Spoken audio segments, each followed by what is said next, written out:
Hello everyone, જય શ્રી કૃષ્ણ, જય સ્વામિનારાયણ, સીતારામ. કેમ છો બધાને હેપી હનુમાન જયંતિ. લાડવા આજે કોણ કોણ બનાવવાના છે અને કોને કોને બહુ ભાવે છે ચોક્કસથી કમેન્ટ કરજો. ને આપણે પણ જો લાડવા આજે બનાવવાના છે. તને તો લાડવા ભાવે જ છે ને?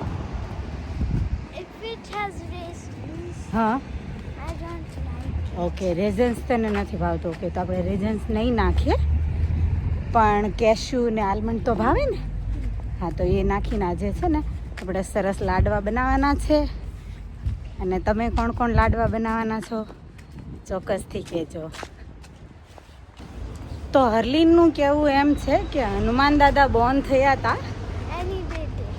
એની ડેટ નથી ખબર, એવું તું કહે છે ને. ઇંગ્લિશ કેલેન્ડર પ્રમાણે ડેટ નહોતી હરું, પણ જ્યાં સુધી મને ખબર છે ને ત્યાં સુધી પૂર્ણિમા ના દિવસે બોર્ન થયા હતા હનુમાન દાદા.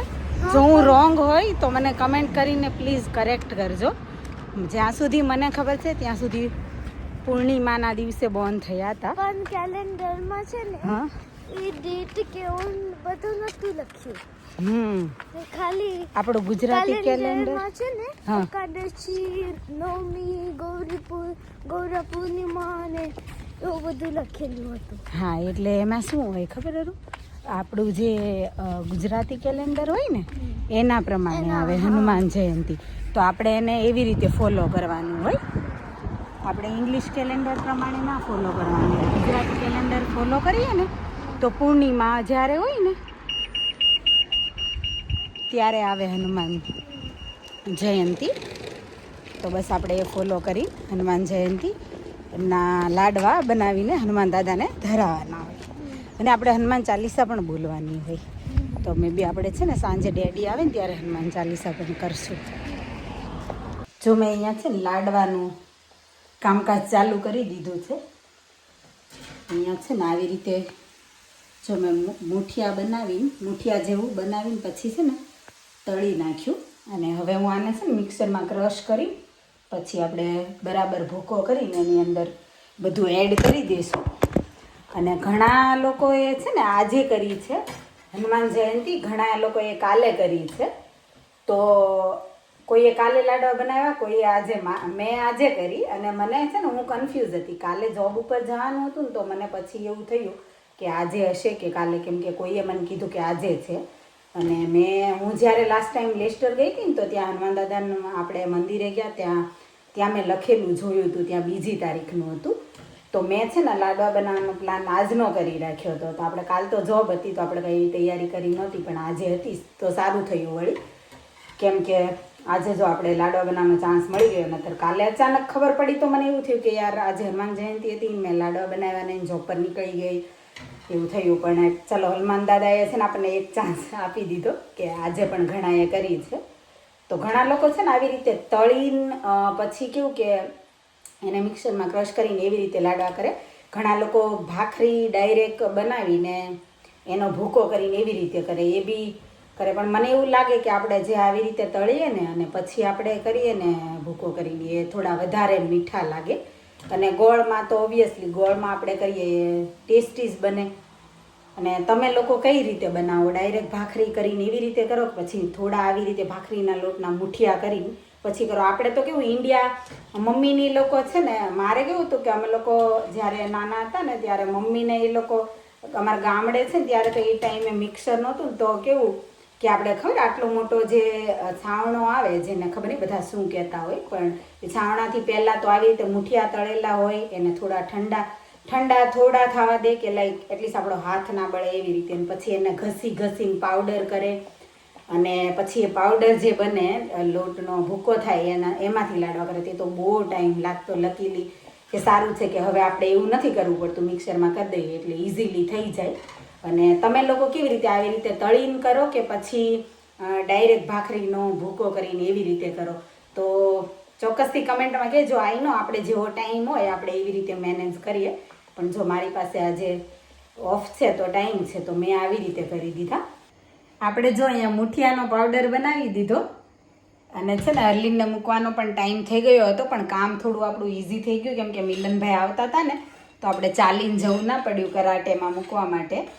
તો મિલનભાઈએ જ ડ્રોપ કરી દીધા બાય કાર, તો આપણો ટાઈમ બચી ગયો. અને રિટર્નમાં પણ કેવું છે હવે કે હરલીનને લેવા જવાનું પણ બહુ ઝંઝટ નથી કેમ કે એક ફ્રેન્ડ છે એમનો સન પણ ત્યાં જાય છે, તો એ રિટર્નમાં હરલીનને પિકઅપ કરતા આવશે.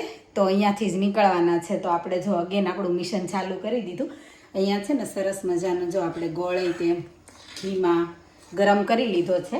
આને આપણને બધાને ખબર હશે કે આને છે ને પાક લાવવા દેવાનો ના હોય, ખાલી મેલ્ટ જ કરવાનો, એટલે સરસ લાડવા બની જાય. ચીકીમાં ને એમાં નોર્મલી આપણે કેવું થોડો પાક લાવીએ, પણ આમાં તો એવું કંઈ છે નહીં. આ મેલ્ટ થાય એટલે ડાયરેક્ટ આપણે નાખી દઈશું. ઘણા લોકો લાડવામાં છે ને ઇલાયચી પાવડર ને સૂકી દ્રાક્ષ, કાજુ બદામ એવું બધું નાખે, જેમને જે રીતે ભાવતો એ રીતે. પણ મારે કેવું કે હરલીનના લીધેથી છે ને કાજુ બદામ જ ખાલી નાખવાની છું, કેમ કે સૂકી દ્રાક્ષ પણ એ ખાય નહીં અને ઇલાયચી પાવડરની સ્મેલ હોય તો એ પણ એને ઓછી થોડી ગમે છે, તો ખાય નહીં. એના કરતાં બેટર છે કે આપણે બસ નોર્મલ જે કાજુ બદામ નાખીએ એ જ નાખીને આપણે લાડવા બનાવી દઈશું.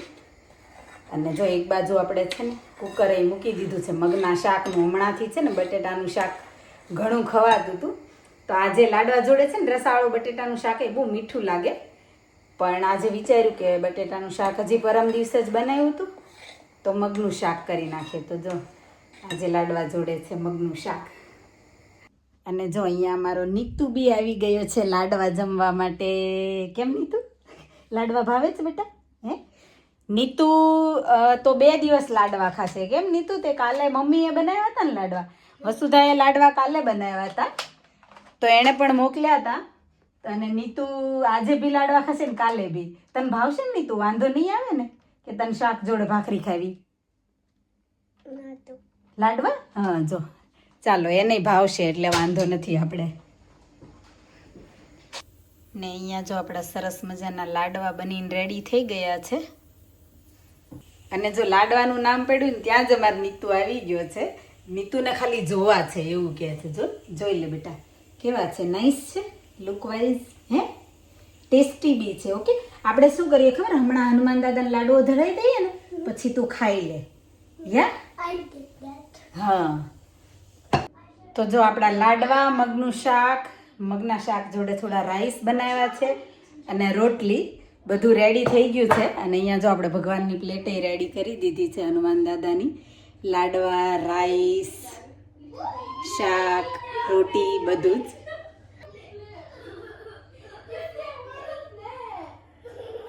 અને અમારી બચ્ચા પાર્ટી અહીંયા બેસી ગઈ છે જમવા માટે.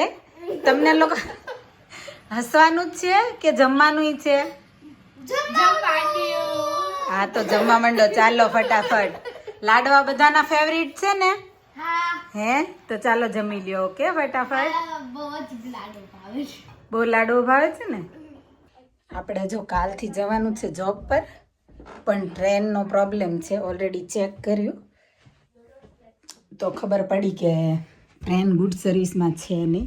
નિલેશ, કાલ તો ટ્રેન બંધ છે, તમારે મને મૂકવા આવવી પડશે બીજા સ્ટેશને. તો આપણે છે ને અત્યારથી જ નિલેશ જોડે જો બીજી ટ્રેનનો છે ને જુગાડ કરવા માંડીશું બીજા ટ્રેન સ્ટેશને. કેમ કે મને લાગે છે નિલેશ ઈસ્ટરના લીધેથી આ વીકેન્ડમાં થોડું 3-4 દિવસ બંધ છે. લ્યો બોલો, આવું છે જો કે મારી રજા તો એવી દોડાદોડીમાં જ જશે ને એમ. અહીંયા બીજું સ્ટેશન છે, દૂર તો છે નહીં, તો ઘરવાળા ત્યાં સુધી ના મૂકવા આવી શકે. પણ કાલે તો તમારે જોબ છે ને, ઓફ છે? શું વાત છે?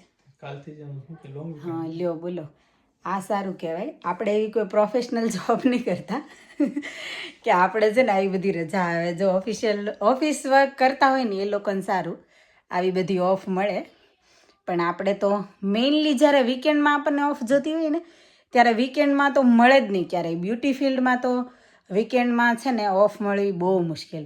ક્યારેક મળી જાય ને તો વળી એ નસીબ. બાકી બધા બસ એમ જ કે વીકેન્ડમાં કામ કરશો, વીકેન્ડમાં કામ કરશો, કેમ કે વીકડેઝ કરતાં વીકેન્ડ ઓલવેઝ બિઝી હોય. એટલે વીકેન્ડની ડિમાન્ડ વધારે હોય. વીકેન્ડમાં અમારે જો ઓફ મળે ને ઓફિસ વર્કવાળાને તો સારું એટલીસ્ટ. તો ચાલો આપણે કાલે છે જોબ, તો વિડીયોનો એન્ડ કરી દઈએ અહીંયા જ. અને તમને વિડીયો ગમ્યો હોય આજનો તો લાઈક શેર કમેન્ટ કરજો. વધારે વિડીયો જોવા માટે ચેનલને કરી દેજો subscribe. Thank you for watching. Thank you for your time. Stay safe.